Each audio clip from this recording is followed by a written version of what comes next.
നമസ്കാരം. ഓം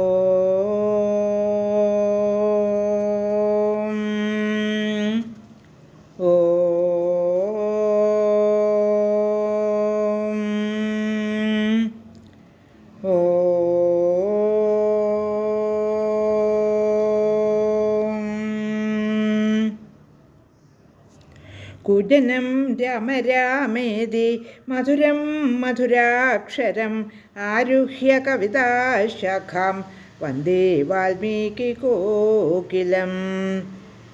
രാമായ രാമഭദ്രായ രാമചന്ദ്രായ വേധസേ രഘുനാഥായ നാഥായ സീതായ പതയേ നമഃ. മനോജവം മാരുതതുല്യവേഗം ജിതേന്ദ്രിയം ബുദ്ധിമതാം വരിഷ്ടം പാദാത്മജം വാനരയൂഥമുഖ്യം ശ്രീരാമദൂതം ശരണം പ്രപദ്യേ. ശ്രീമദ് വാൽമീകി രാമായണം ആരണ്യകാണ്ഡം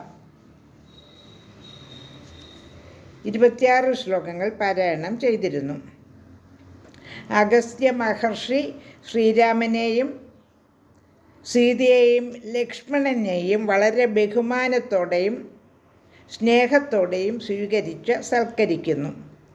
അപ്പോൾ ഈ വനപ്രദേശത്ത് തന്നെ അദ്ദേഹത്തിൻ്റെ കൂടെ താമസിക്കാൻ ക്ഷണിക്കുകയും ചെയ്യുന്നു. ശ്രീരാമന് വളരെയധികം സന്തോഷമായി. അപ്പോൾ അദ്ദേഹം ചോദിക്കുന്നു, ഇത് കുറച്ചു കാലം വാസയോഗ്യമല്ലാതെ കിടന്ന സ്ഥലമാണല്ലോ, ഇതിനെ വാസയോഗ്യമായി മാറ്റിയത് എങ്ങനെയാണ് എന്ന് ചോദിക്കുന്നു. അപ്പോൾ അതിൻ്റെ ഉത്തരം മുനി പറയുന്നു. ദണ്ഡകൻ ഉപേക്ഷിക്കുകയും ഭാർഗവൻ ശപിക്കുകയും ചെയ്ത സ്ഥലമായിരുന്നു ഇത്. ഇവിടെ വൃക്ഷസസ്യാദികളൊന്നുമില്ലാതെ എല്ലാ മുനിമാരാലും ഉപേക്ഷിക്കപ്പെട്ടതായിട്ട് ഘോര മരുഭൂമിയായി കിടന്ന സ്ഥലമാണിത്. മഴയും കാറ്റും ഒന്നുമില്ലായിരുന്നു. അതുപോലെ തന്നെ ഘോരമായ വളരെ ഉപദ്രവകാരികളായ രാക്ഷസ ശല്യവും ഉണ്ടായിരുന്നു. ഇവിടം ആയിരക്കണക്കിന് വർഷങ്ങൾ ദേവന്മാരുടെയോ ഋഷിസംഘത്തിൻ്റെയോ ആരുടെയും സാന്നിധ്യമില്ലാതെ മരുഭൂമിയായി കിടന്നു. കുറച്ച് നാളുകൾക്ക് ശേഷം ഞാനിവിടെ എത്തി. എന്നിട്ട് മേഘങ്ങളോടുകൂടിയ പർജന്യനെ ആഹ്വാനം ചെയ്ത് വരുത്തി, അദ്ദേഹത്തെ തപസ് ചെയ്ത് ക്ഷണിച്ചു വരുത്തി. കുറച്ചു കാലം അങ്ങനെ സ്വച്ഛന്തമായ മഴ അവിടെ ഉണ്ടായി. അതുപോലെ തന്നെ ഇവിടെ എല്ലാവരെയും ഉപദ്രവിച്ചുകൊണ്ടിരുന്ന യമദൂതന്മാരെ തപശക്തി കൊണ്ട് ഇല്ലാതാക്കി. പിന്നെ എന്തൊക്കെയാണ് അഗസ്ത്യ മഹർഷി ചെയ്തതെന്ന് വിവരിക്കുന്നു. ഇവിടം വാസയോഗ്യമാക്കാൻ വേണ്ടി വേറെ ഏതെല്ലാം കാര്യങ്ങളാണ് ചെയ്തതെന്ന് വീണ്ടും വിവരിക്കുന്നു. ശ്ലോകം 27.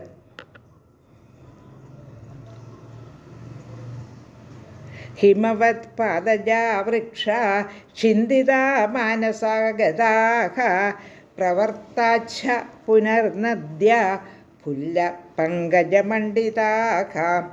ഹിമവത് പർവ്വതത്തിൻ്റെ അടിവാരത്തിലുള്ള വൃക്ഷങ്ങളെ ധ്യാനം കൊണ്ട് ഇങ്ങോട്ട് വരുത്തി വിടർന്ന താമരപ്പൂക്കളോടുകൂടിയ നദികൾ ഇവിടെ ഒഴുകുമാറാക്കി.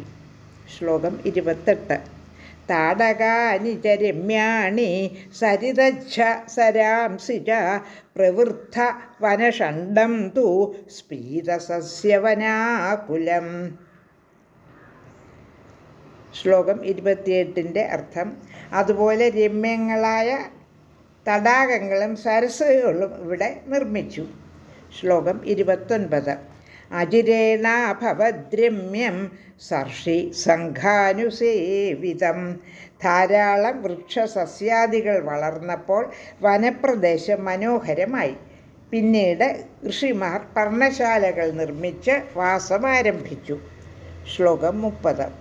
കേവലം തുഭി ശാപേന തസ്യൈവ രഘുനന്ദന സോപദ്രുതം ഇവാപ്യേതത് രാക്ഷസൈരുഗ്രകർമ്മഭിഃ.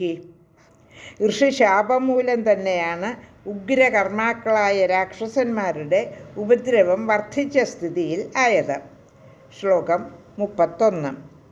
യഥാ പ്രഭൃതി ചാപി ത്വം ചിത്രകൂടമുപാഗതഃ തഥാ പ്രഭൃതിരക്ഷാംസി വിപ്രകുർവന്തി താപസാൻ.